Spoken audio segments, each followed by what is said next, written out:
Hey everybody, welcome to Make a Mixtape. How's it going? How are you? Me? I got a lot going on, as usual. The main thing going on in my life right now is that I almost died in a terrifying car accident. Yeah. Okay, first of all, I'm fine. Everybody's fine. I was the only one in the car. What happened was, I was at an intersection, and I was in the right lane, turning right, and there was an 18-wheeler in the left lane, I thought, turning left. Imagine my surprise, however, when it turned out that he was also turning right and tried to occupy the same physical space as my car, which got stuck underneath his truck. It all happened very fast and yet was also painfully slow, in that I did have several seconds to contemplate my imminent possible decapitation. That didn't happen. The truck stopped. The guy got out of the truck, started yelling at me, and told me to drive out from under his truck, which I told him I was not going to attempt. Now, I have never been in a serious car accident, either while driving or while by myself.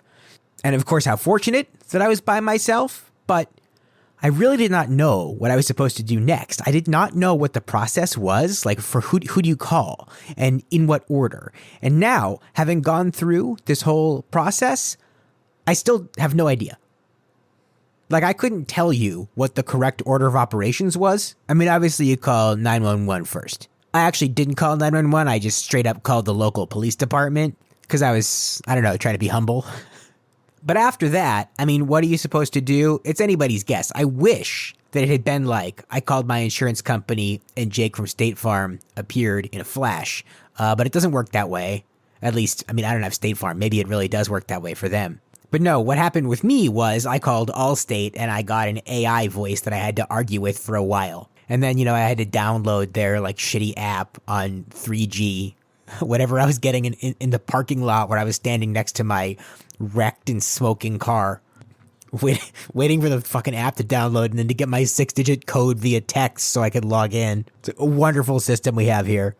And in the middle of that, the police officer was like, "Are you okay?" to me. And I said, "I don't know." And he said, "What do you mean I don't know?" Which in retrospect, not what you want to hear from a police officer. Like, first accident, Officer, are you familiar with the concept of being in shock?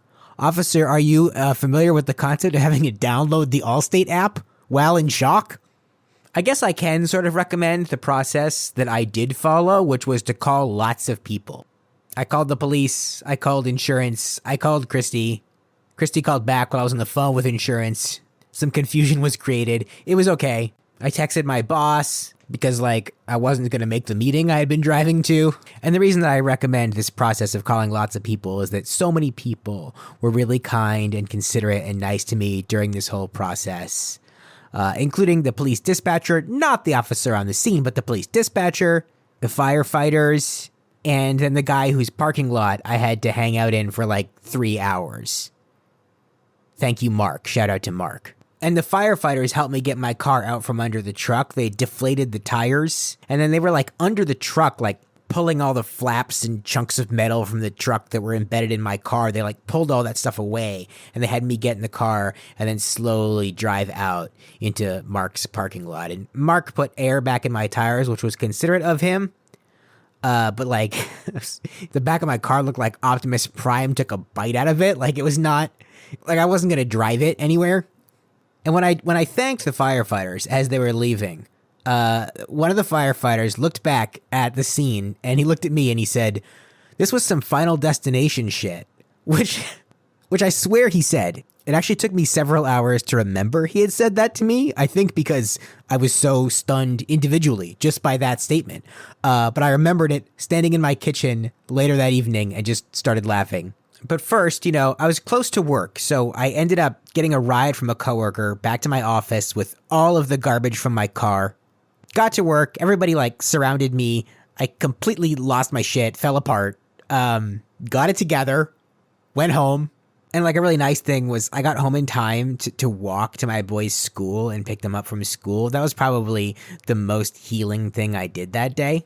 Because that's the other thing that happens, beyond sort of the process nightmare of a car accident. The other thing that happens is like the late breaking trauma, which really caught me off guard because I sort of like progressively deteriorated for like 36 hours. I had been intending to go see Band of Horses the following night with my friend John, and he was like, listen, don't worry about the concert, whatever you want to do. And at first I was like, no. Like I still want to go, I mean, you're going to drive. I'll be fine. This will be a nice distraction. And I texted John, I think at midnight the night before the show to say like, can't do it. So sorry. Can't sleep. Having all kinds of waking nightmares and horrible visions, like crying uncontrollably, doing all kinds of stuff that like doesn't totally work at a Band of Horses concert. Like some of it I think I could have played off, as just like being moved by those high-pitched guitars, but not all of it. Thank you, John, for understanding. And thank you to everybody who has been so nice, who's reached out and called and texted to check in on me. I am very moved, very grateful for all of that support. That's the good news. I feel very loved. I feel very appreciated. That's the upside of a near decapitation.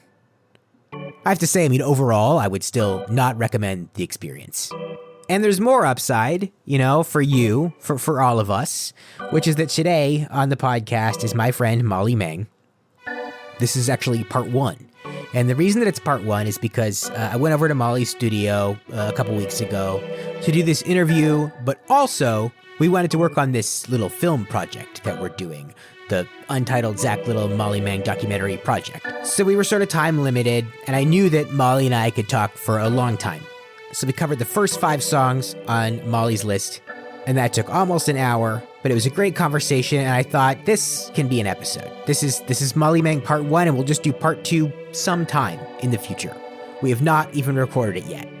But you get to listen to the first half now, and you're going to love it because Molly is the best. I love Molly. I can't wait for you to digitally, auditorily meet her in this conversation we have, which starts now. Yeah. All right. So Molly Mang. Yes. Welcome to, at long last. Right. Welcome to Make a Mixtape. It feels that way. I feel like when we met about 2 years ago. Yeah.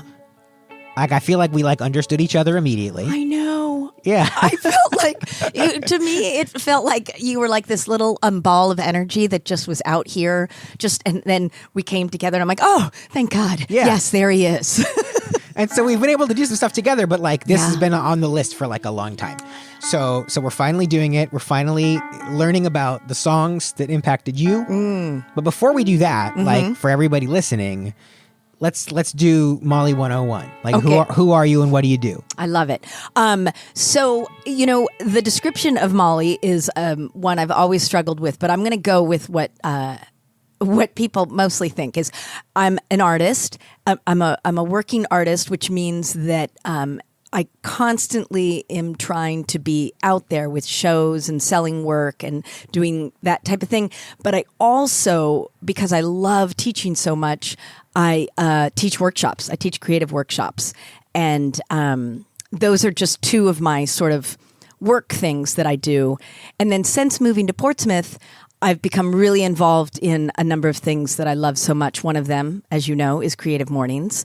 And the other one is Pre-Dead Social Club. Familiar with both. Exactly. And so I play a significant and exciting role in both of those things. Very different, but I really love the time that I'm able to have with both of those things. So I just got a studio last fall, around the time I had my first solo show here in Portsmouth. And it's been fantastic. So, yes, this is the Lost Coast building, which is that's right. It's like a recognizable landmark at this point. Absolutely. It's also known as Paved Paradise, which apparently during COVID, I didn't live here yet in Portsmouth, but they used to have food trucks, or maybe pre-COVID and then into COVID, food trucks out in the parking lot. They did, yes. And a great taco food truck that I'm not sure where they are now, or if Cat they are Tacos, still. Was it called? Taco Cat, yeah. Taco Cat. Yeah. Yep. I see the van every once in a great while. Oh, good. So, they they're must still be they're still a somewhere. going concern. All right, because I have to chase them down. Exactly. So yeah, it feels like this really iconic building, and it also happens to be filled with spectacular people. I'm excited every day that I come into the studio to work because everybody in the building is so fabulous. It's nice to be like surrounded by other creative people. It's and kind of wonderful. like that energy. It's important. Yeah. And something I'll say about like what I know about like the creative workshops that you teach is that they are themselves very creative. You know, like talk about the post office thing.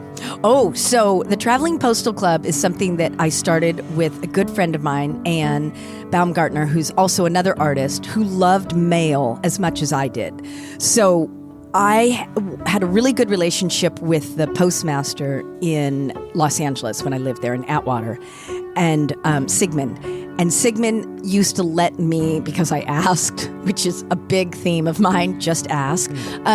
Sigmund used to let me come in and fill, decorate, design, whatever you want to call it, the empty cases, the 6-foot cases. There were 2 or 3 6-foot glass cases down the middle of the post office. So I used to come in and create themes and events in those cases. And so then people who are waiting in line to post their mail would look down and go, oh, look at that photograph. Oh, look at that letter. And anyway, out of that, Anne and I created the Traveling Postal Club, where we moved into the lobby of the post office with 6-foot tables and filled with collage materials, pens, markers, stamps, and postcards.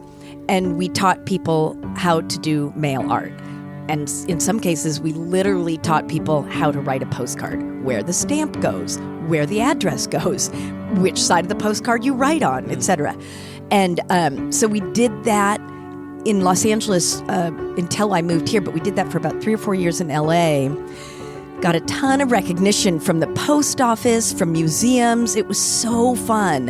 And luckily, when I moved to Portsmouth, there was, in one of my first workshops here in town, a postmaster.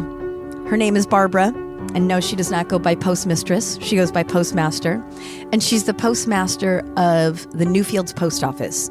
And she turned to me at the workshop and said, you have got to come and do the Traveling Postal Club at my post office.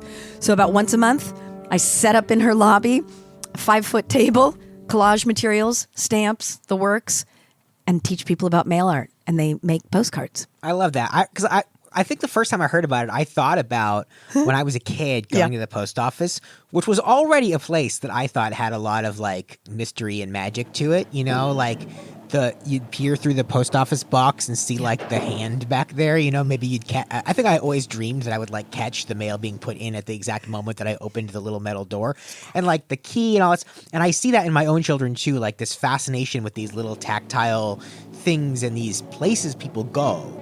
And why people go there. And so it already was like a fascinating place to me. And if I had walked into the post office when something like that was going on, right, I would have never forgotten it my whole life. Right. So I really love that. I love bringing that kind of stuff to those kind of spaces. People are always kind of stressing out and talking about not having like third spaces, you know, community gathering spaces. And so I love the idea of like microdosing it. You know what I mean? That's such a great way of putting it. I totally agree, Zach. Adding a little agree. extra community connection in the places where the community does connect. That's right. It's an interesting, when we're sitting in that lobby, when I'm sitting there at that table, it's such an interesting people watching experience as well, because the people that come in look over at you, their eyes get kind of big and they're like, oh God, what's that? What's happening? And then I always say, hey, if you've got any time, we'd love you to sit down and make some mail art. I'm sure someone would love to hear from you this week. 90% of the men that walk through say, no, thank you, I'm busy. And I'd say 75% of the women that walk through say that. And then you get that small percentage that's like, are you kidding me? Oh my God, this is exactly what I need. I didn't even know I needed this. And a few times we've had some people sit down, a worker that was just walking through, or a woman that was rushing to go take care of her parents, and they sat down and made one piece of mail art, and we put a stamp on it and said, all right, we'll drop it in the mailbox. And it seemed as if they floated out the door by the end of it.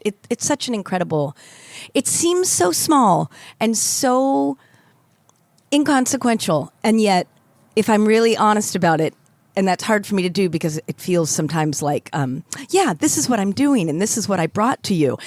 But if I look at the people side of it, I feel it's doing great work. Yeah, no, absolutely. It's very cool how, as like, I think the best thing that as a creative person that you get to do is like impact one person in a way where you get to like be aware of it. I kind of grew up, like when I first started out doing stuff, I was making videos when I was in high school and we were going to film festivals, and I got really addicted to like making a big audience laugh. And that never really went away. I still really like that. I still really like to do that a lot, as often as I can. I love that too. The other thing you can do that I get to do now in my work a lot of times is, whether it's through the podcast or something I'm doing at work, is like you meet with a person to make like a little video, and people are very nervous about being on video. They're very nervous about communicating. And then you get to show them what it looks like at the end. And it's like you did a little magic trick for them, and they sort of can't believe it's them, you know? And it's every single time the charm of that for me, like never wears off. You know, I always love doing that. I loved you were so nice about a video I made from your art show. Please. And that video, Zach, that I've never seen.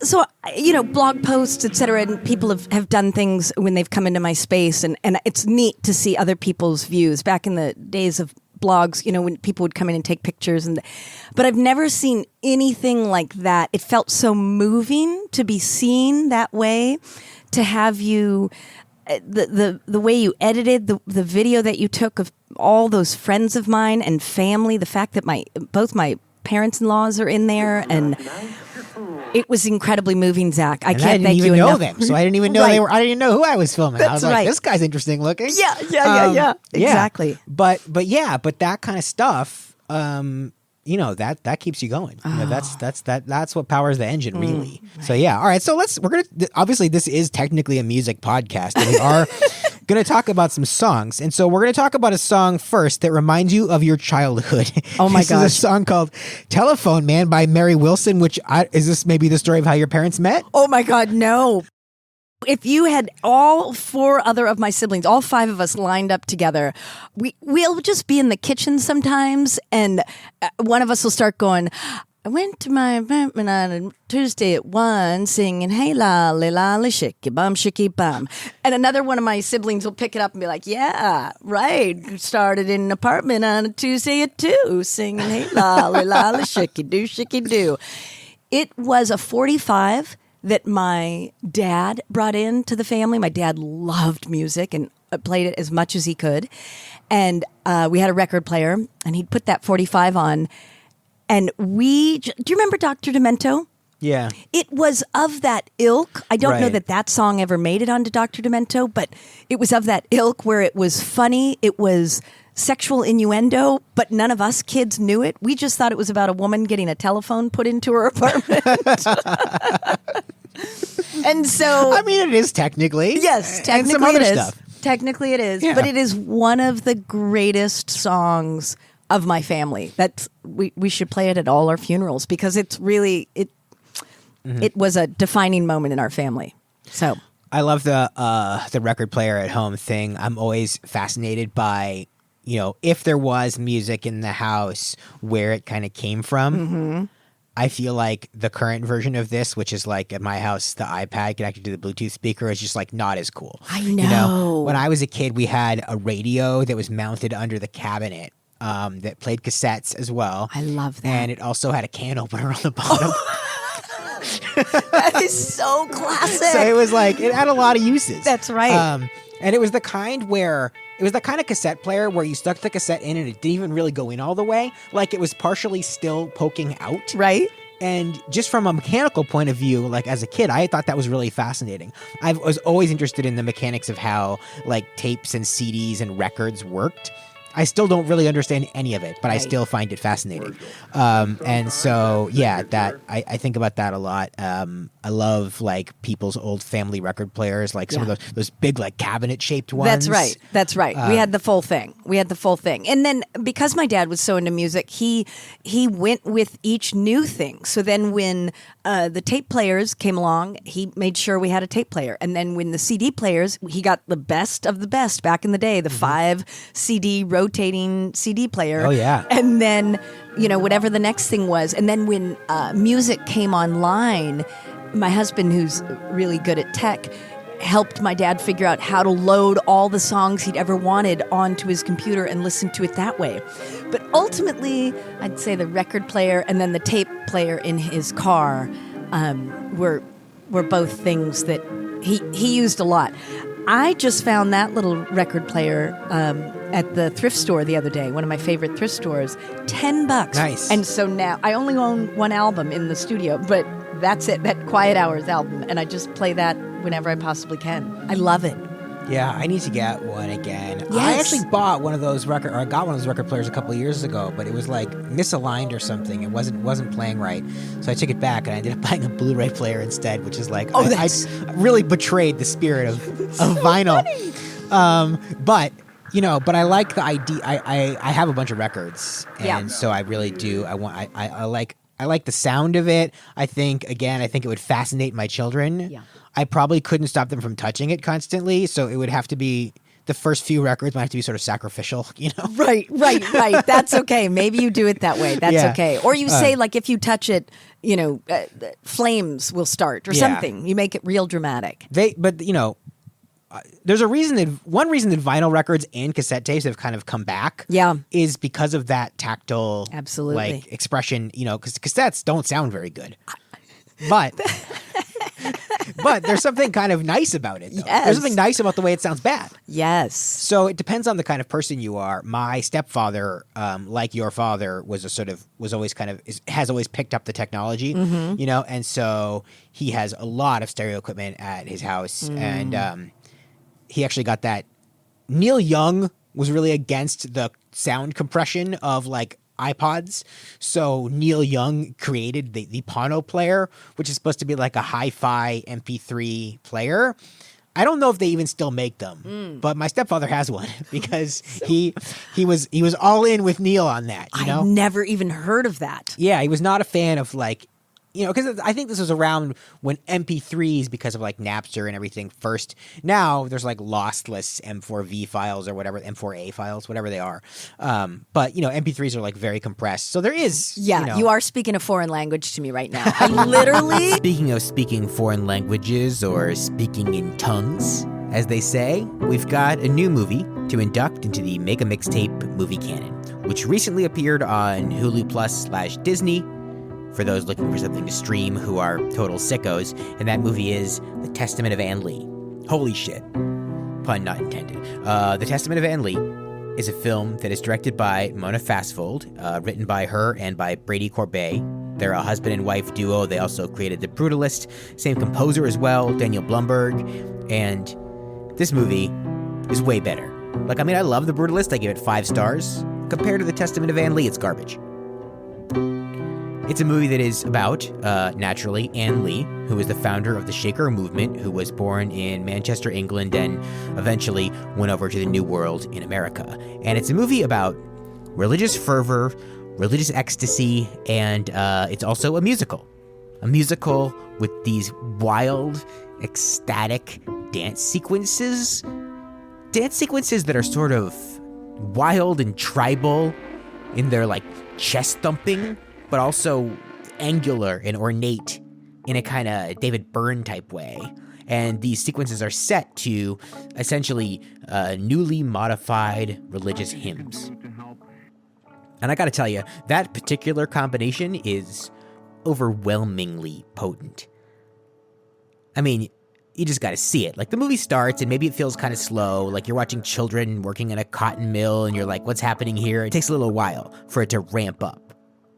But once it does, it goes, man. There are 6 or 7 sequences that will just pick you up and carry you away.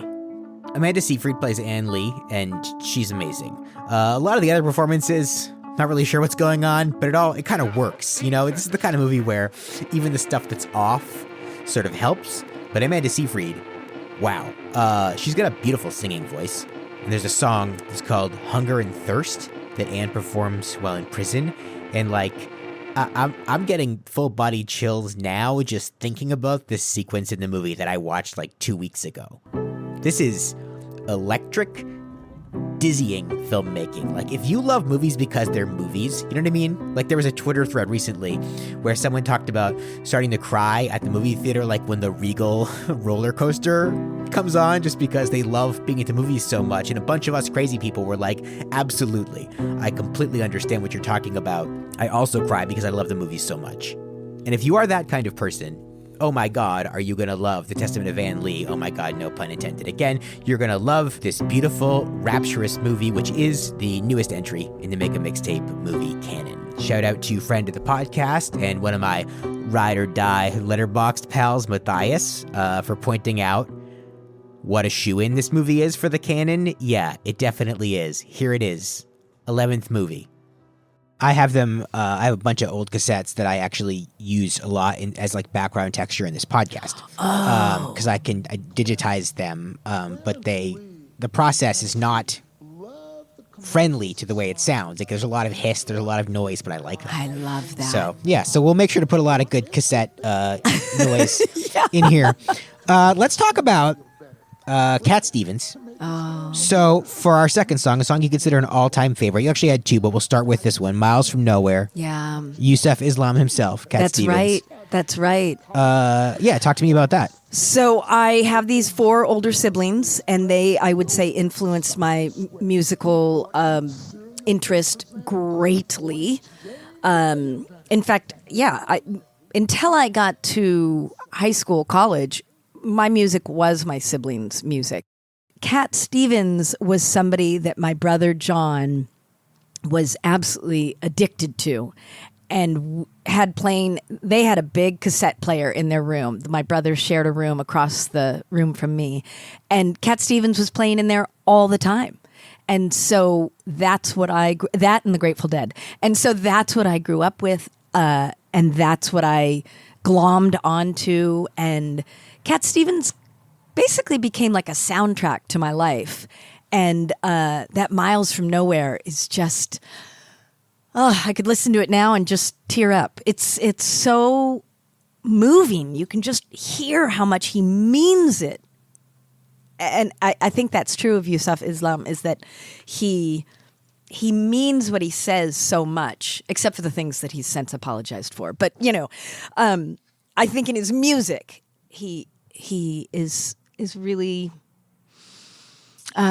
so intentional, and I love that, and you can hear that in his music. Yeah, I think I was probably first exposed to Cat Stevens because my brother really loved the movie Harold and Maude. Oh, me too. A recent R.I.P. Bud Cort. Thank you. And so I was really, that's how I first heard the music, and it has a specific sort of power in that movie, in part because like all these songs keep happening, and I think that was maybe the first time that it happened. Mm-hmm. I think it was a more common practice back in the day to have like a movie where the whole soundtrack was like one guy, but I wasn't familiar with it, and so it was really fascinating to me.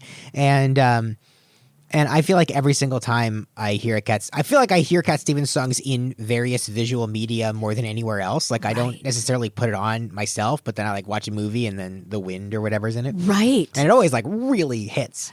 And I think you're right. I think that's why. I think there's a lot of conviction. Absolutely. He's also a very good guitarist, which he doesn't get like a lot of credit for. But like, that stuff's complicated. Spectacular. He's spectacular.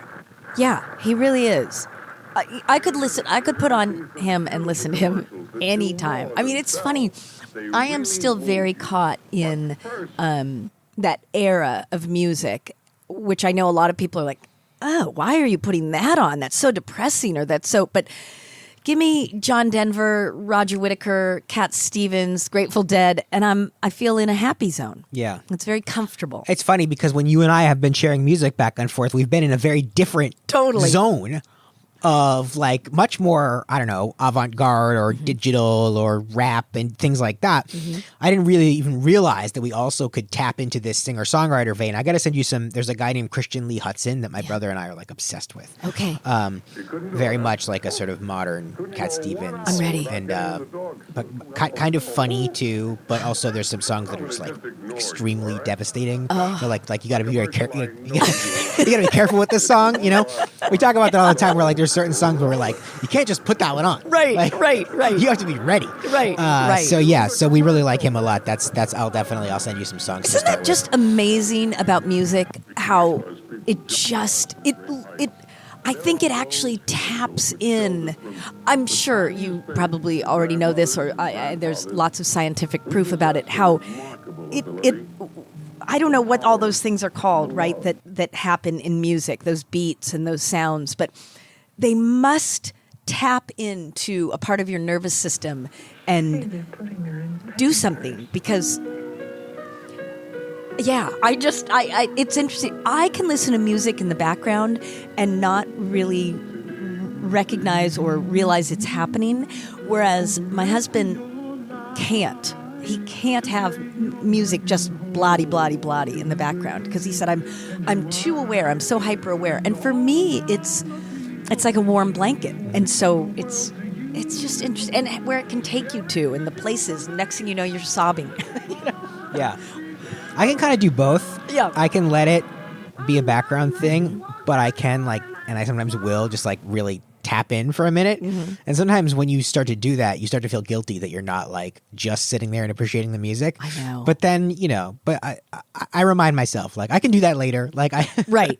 There's time. I can have, and it does feel like I'm doing better work if I'm like listening to music. It used to be a constant habit of mine that when I was doing like any kind of non-visual or audio work, like I edit video and edit audio like for a living, so I can't be listening to music while I'm doing that. But there's a lot of other stuff. There's a lot of admin. There's a lot of like coding things you got to do. So I would always like make sure I put music on before I settled into that stuff. And I haven't really been doing it as often lately, and I need to go back because it's like I'm not making the most of my time, Yeah, I need to, like, right. You could be doing both things. I could be appreciating music while I'm doing this. That's right. And I'm everything's like I'm a little too like frantic and overscheduled lately that I gotta like. Who isn't, man? Yeah, I mean, and I like it. I like Right. doing that. Sure, So it's sure, hard sure. to. I don't really want to stop. Right. But I just need to find little places where it's not happening. I Right. got to microdose it. right. I've Back been- to microdosing, which is I've yeah. been going on these trails around where I work in Kennebunk. There's a couple of like land trust walking trails. Yeah. So I've been going like during lunch breaks and just, as the kids say, just like raw dogging it, like no headphones, nothing, just like walking and just Yeah. like listening to the sound of my own footsteps on leaves, Yeah. basically. And I'm actually surprised how long I can tolerate it. You know what I mean? Like I was like out for like 45 minutes the other day. I was like, I think that's probably really good for me. Right. Like, probably. Right. Time So, will tell. Like I go to the beach and I won't wear headphones, not because of anything in particular, other than I think it's rude to the ocean. I just think like Yeah, you yeah. are here for me, and I'm going to listen to this. And then I also don't like when I go on dog walks. I listen to things, but I can't. You know how people will take a phone call or whatever. I can't do that. I can't do those two things at once. But I have to tell you something that made me think about listening to something while you're doing something. And this was years ago when I lived in San Francisco, and I shared a studio with someone, and they came in. And I make kind of the work I make is kind of, I'm not going to say pretty, but it has a sort of, can have a sort of soft girly vibe and sort of I use a lot of vintage materials. It's not hardcore is what I'm trying to go for. And yet the music that I listen to while I'm working, not now, but back then, was hardcore rap. Like, I don't want to repeat the words, but hardcore rap. And someone walked in the studio and I was listening to it and they're like, what is this? And I'm like, yeah, this is what I listen to when I'm working on this. When I'm going through old photos and diaries, I'm listening to, Bitches Ain't Shit. It was the weirdest. I don't do it now, but back then, I couldn't get enough. I couldn't get enough Eminem. I couldn't get enough, hard stuff. That's funny, and I sort of get it though, Yeah. because it is sort of like it's sort of a contrast. It's also sort of like it keeps you moving.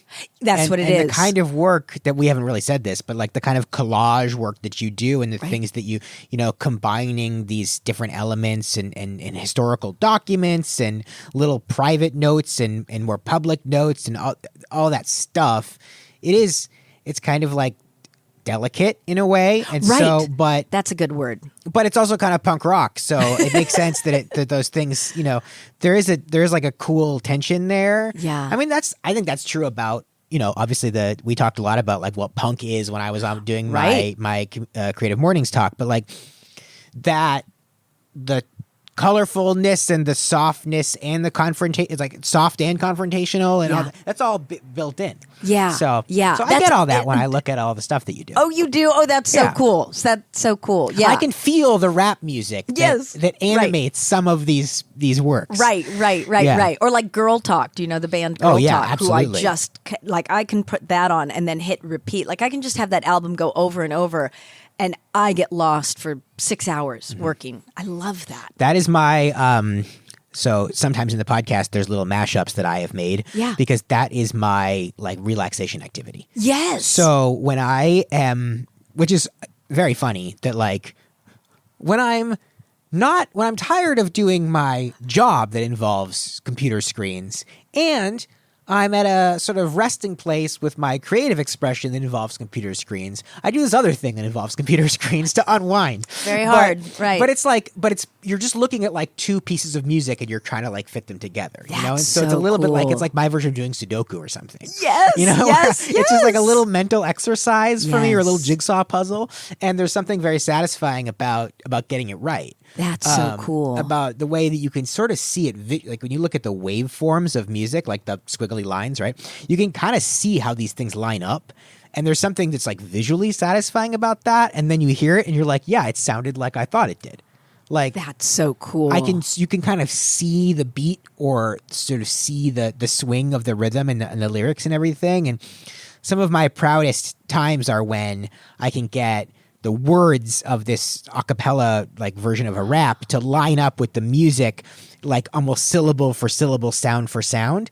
And it is. I'm doing a little jigsaw puzzle. Absolutely. But what Girl Talk does is on such a insane level of sophistication that I don't and will never understand. It's like a magic trick. Yeah. And I don't really want to. I don't even want to know how he does it. Yeah. Like I don't want to know. Yeah. If it's just some database or something that he's like searching through, I don't want to know. Right. No, I believe they're sitting there doing that same kind of thing. I want to believe that they're sitting there going, If he's some kind of that- crazy genius who remembers every single piece of music Yes. he's ever heard in his whole life. Yes. And and has like photographic memory for each and every sound. That's interesting too. Doesn't that happen to you? It must happen to you because it happens to Ryan and I all the time. Okay, where you hear a sound and you go, oh my God. And it could be, somebody tips something over and you're like, that sounds exactly like the Yes. song. So I'm in an MRI machine and the beep, beep, beep starts and I say out loud in the MRI machine, oh my God, that's the beginning of Gomez. A Gomez song. I can't believe it. And every time, and just little things like that, tap, tap, tap. And oh God, that sounds just like the beginning of that Cranberries song. And I feel like Girl Talk must sit around and say, dude, what would go well with that Right. is, I just love it. I definitely have several of these. The way that my dryer starts up, it always reminds me of the Rolling Stones song Mixed Emotions. And my boys have this karaoke machine. And the sound that the microphones make when they pair to the speaker, it's the opening note of the Bright Eyes song Happy Accident. Lots of things I could have done. Also, Arlo likes to use said karaoke machine to manipulate his voice by rapidly cycling through the voice effects in a way that has always reminded me of the cover of Anthems for a 17-year-old Girl from the Isola TV Glow soundtrack.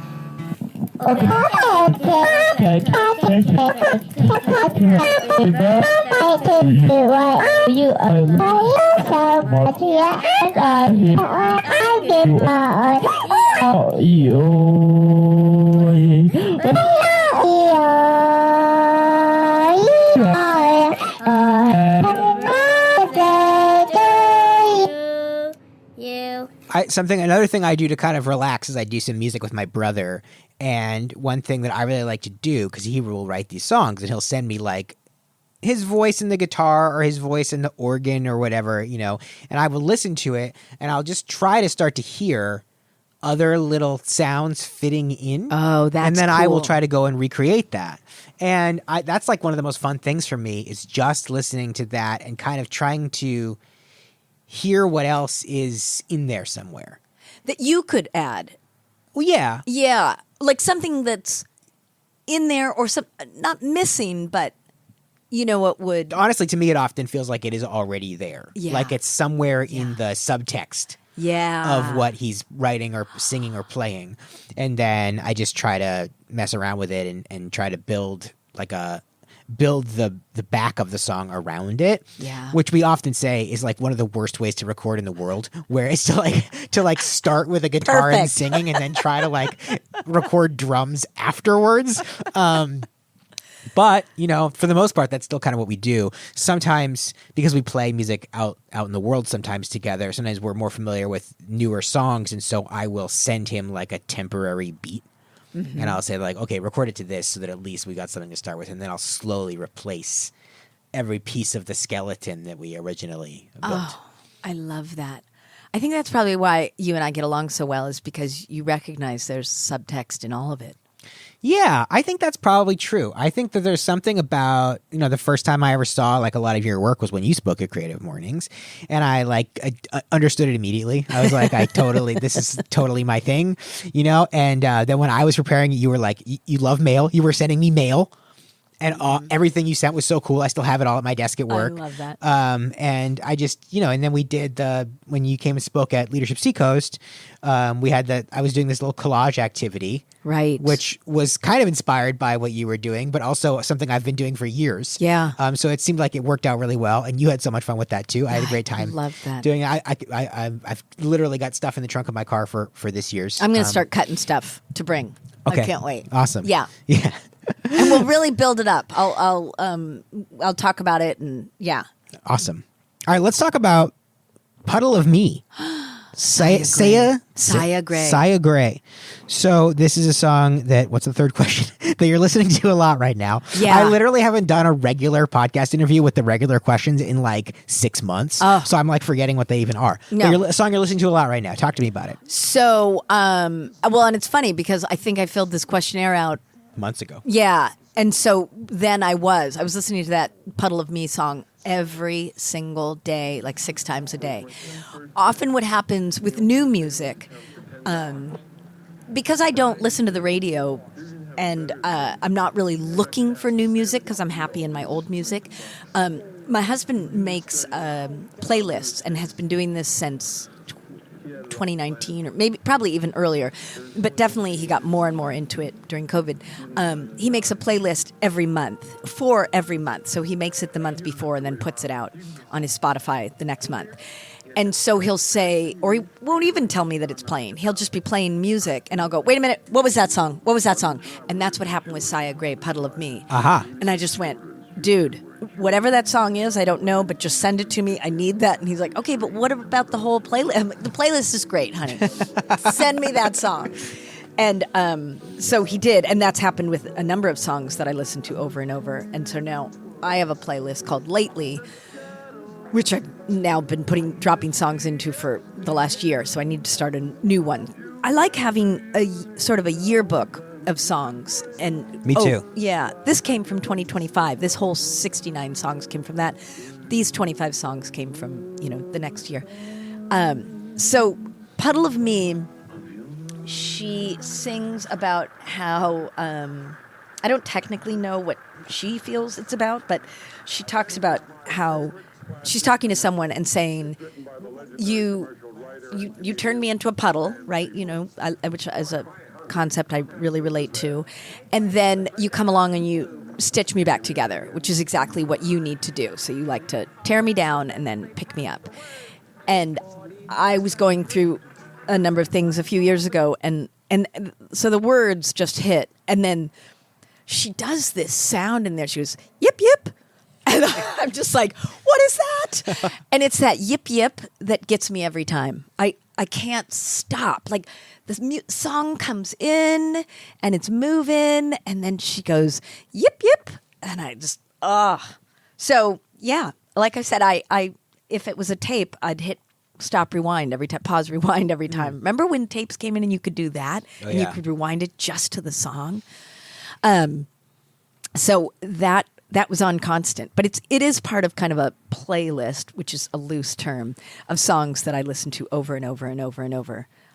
So are you that kind of person? Are you like, I listen to a song 50 times and then I have to stop listening to it for a while? I honestly don't ever have to stop listening to them. That's the good. funny thing of it is, when Ryan and I were first dating and he'd come over and I'd just go and hit rewind or whatever it was or repeat on that song. Didn't we just hear this song? I'm like, I didn't even notice. I don't even notice if the song plays over because I want to live inside the song, and the only way to do that is just keep playing it. Yeah. I like doing that. I have a tendency to overdo it and then feel like I lose a little bit of the magic of the song. But one thing that's wonderful about, not to like praise a corporation, but one thing that's nice about Spotify is they do that on repeat playlist automatically, right? It's the song you're listening to all the time, but they also have one that they just set up for everybody. It's called Repeat Rewind. Yeah. And it's the one songs you were playing on repeat like 8 or 9 months ago. Oh. And so you just pull that up sometimes and I go like, so where was I at before? All right, let's do a live look at my current Repeat Rewind playlist. This is not an ad for Spotify, although I do use Spotify. I got to show my support for Bill Simmons. A lot of Geese on my Repeat Rewind. Also on my current on repeat. I'm very geese-pilled. What can I say? Keep It Thorough by Prodigy. That's a big doing chores around the house song for me. Hey, yo, I break bread, ribs, $100 bills, peel on the Cotties and other 4 wheels, write a book full of medicine and generate meals. Tour the album, only for more sales. Gumboots, the Paul Simon song. Paul Simon, again, just kind of an ever-present presence on these playlists. And the back half is like almost entirely Pavement. I got Harness Your Hopes. I got Summer Babe, the winter version. Stereo. Spit on a Stranger. Here. Circa 1762, John Peel session number 1. This is probably around the time that I saw Alex Ross Perry's hybrid biopic fake documentary about Pavement that's called Pavements. A very fun, very weird movie. Not quite make a mixtape canon. It's like it's knocking on the door, but it didn't. It's sitting on the front lawn. I saw that on Mubi. This is also not an ad for Mubi. Unless Mubi wants to extend my free trial for like another 3 months, that would be cool. If you're out there, Mubi, give me a call. We have 2 songs I want to talk about both of them in the songs that lift your mood. So one of them is the Ellie Goulding song, Anything Can Happen. Oh, yeah. I'm like, what's that? Okay, yes. I know exactly what you're saying. If to picture this song in my mind, I just think like, what's the happy part of a movie trailer? Yeah. Where they're like showing you like, it's got Anne Hathaway in this movie, and also Brendan Fraser, and also Alec Baldwin, and it's just like the names are like coming on the screen and people are smiling, it's just like relentlessly, like it's like super powered, good vibes. Yeah. Like the kind of vocal riff thing that recurs throughout the song. Right. You know what's funny about that song is I think it can be taken... It has a tone where it can almost be taken differently. Like anything can happen in a not a good way too, which is kind of strange about that song. I thought about it afterwards, and I thought, I suppose if you were in a different frame of mind, you could hear this differently. You know what? This just talking about them all, I'm like, I want to put it on right now. I just want to. But for me, it often comes on when I'm in the car, and I may have already been in that frame of mind where things were a little stressful or weren't great, and then she's basically saying, "Don't worry," kind of. And I love that, and so that's why that's such a mood lifter. Yeah. There's a lot of I have a lot of mood lifter songs, but that one is great. I think the reason I started asking people this question was because I became very aware of my own ability to like lift my own mood very easily by like putting a song on. I think I've told this story on the podcast before, but like I remember having this time where I was really upset. I can't really remember why, but for like various reasons. And I was walking my dog and I was listening to Bruce Springsteen, and for some reason it just superpowered me. And I was like, I'm back. You know what I mean? Like I was just like whatever was wrong was just like over. Oh my gosh. And I was like, I can't believe that like Thunder Road just like did that. You know? And so I think I've always thought about that as a thing that music can do to me, that I'm so Absolutely. grateful that it can do. And I'm always curious how, you know, whether it's possible for other people. Some people I don't think seem to have that happen as hard and fast, you know? But if it can happen to you, You're so lucky. you're very right? lucky. Yeah. Yeah. So I think so too. So another one you actually picked was this Vince Guaraldi song, "Oh Happy Day," Oh, which I got to tell you, I've been listening to this a lot since you put it on your Good. list, because I've always loved the Vince Guaraldi like Christmas, Yep, Charlie Charlie Brown Brown. stuff. It's also used in the Wes Anderson movie, The Royal Tenenbaums. Right. I always think of it that way too, but I didn't really go beyond that. I didn't really know what else Vince Guaraldi had up his sleeve. Turns out a lot. yeah, so much. So I never thought I was really into jazz until I met Ryan, and Ryan's super into jazz. So he has helped me appreciate jazz on a totally new level, almost to the point of where I listen to a shit ton more jazz than he does. And I can do scat jazz, I can do that, and that sort of improv jazz thing.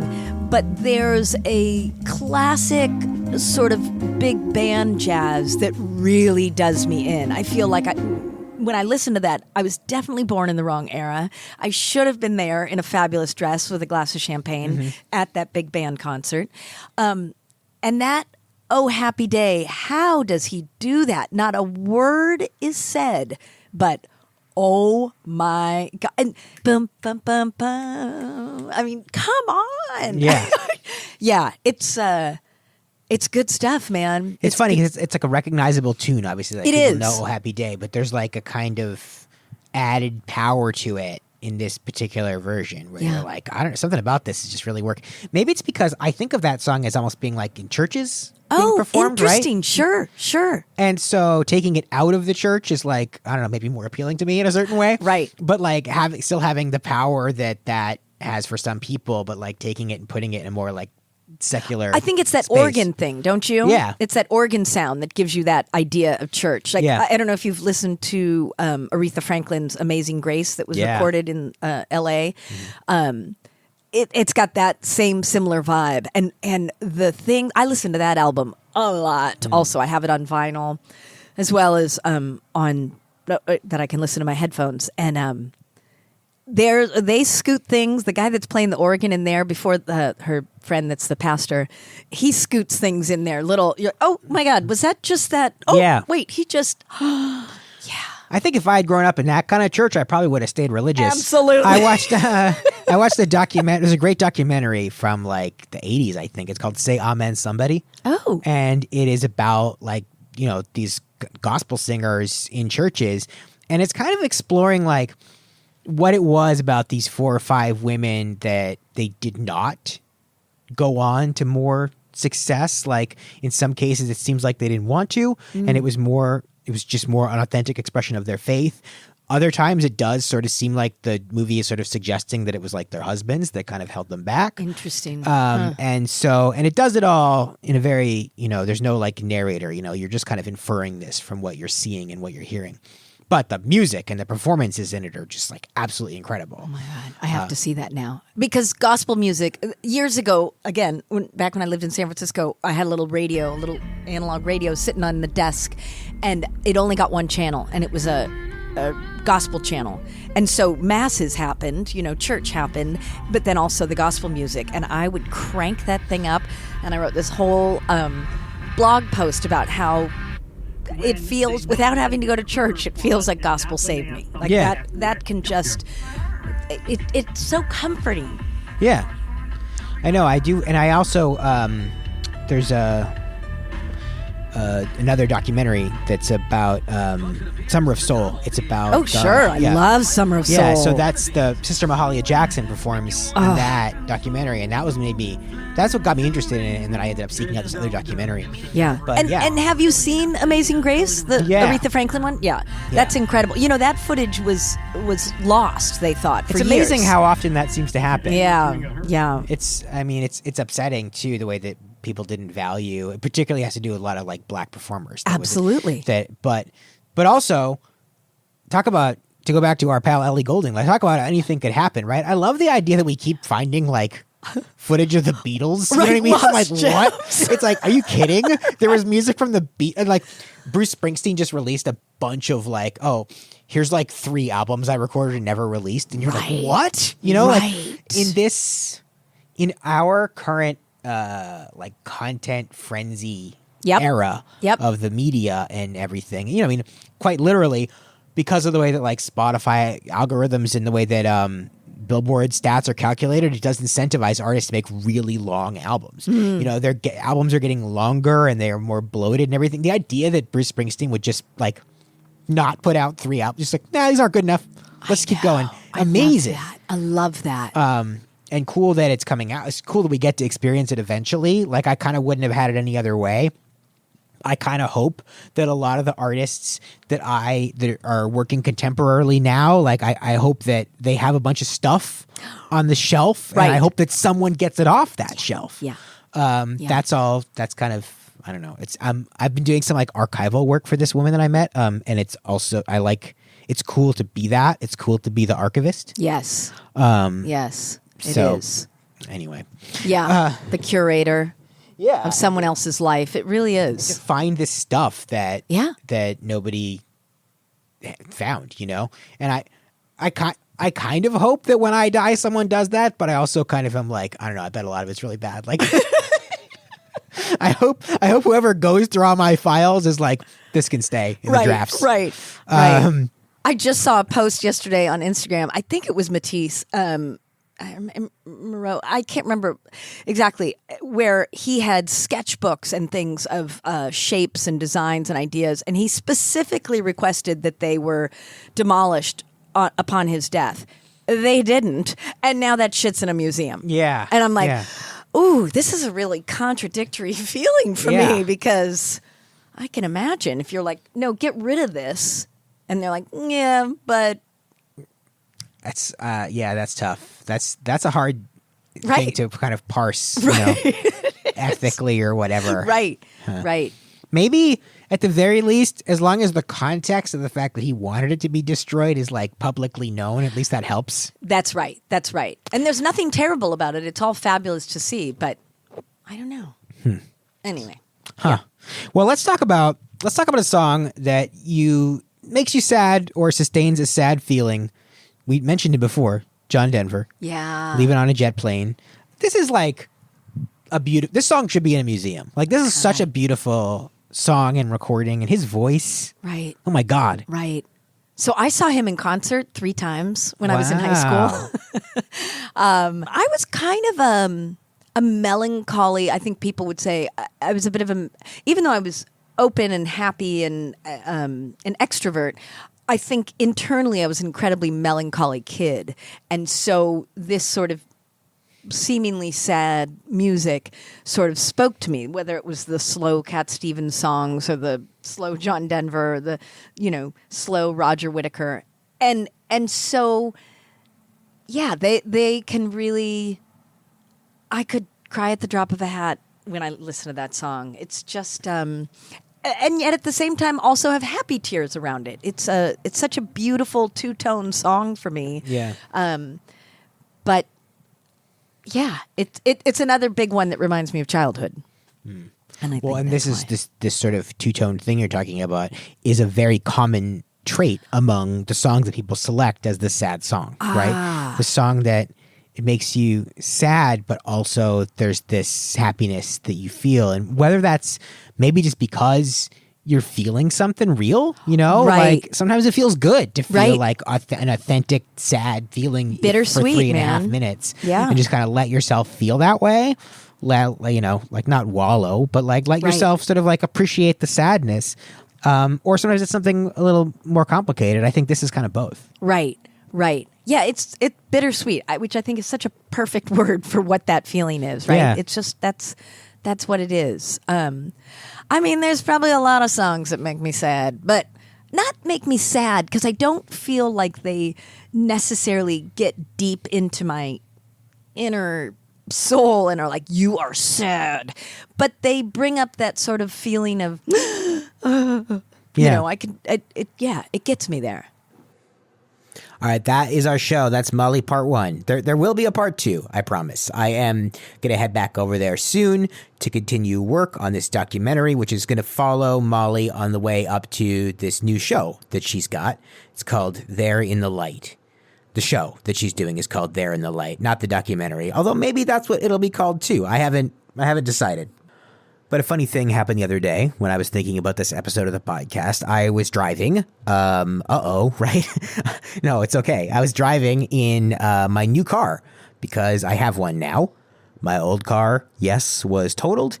And after a few dispiriting weeks talking to used car salesmen, I have one. I secured a 2021 Hyundai Elantra. So far, so good. So yeah, when I say a new car, I mean used. New to me, like the way they would talk about reruns on primetime TV when I was a kid. So anyway, now that I'm driving a car that was built in this decade, I can do things like connect my phone to the stereo, which has been amazing for my music listening experience. And I was driving yesterday, and I was thinking about when I'm going to film with Molly again, and this Smith song came on. And I kept thinking about how the line, there is a light that never goes out, kind of sounds a little bit like There in the Light. You know, like maybe there's some kind of girl talk, sampley, mashup business I can do in there at some point.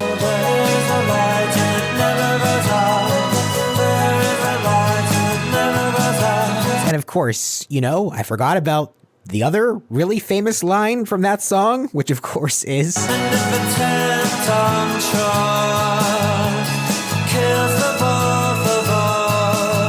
Yeah, a little too soon, a little close to home, Morrissey. Thanks for listening. We'll talk soon.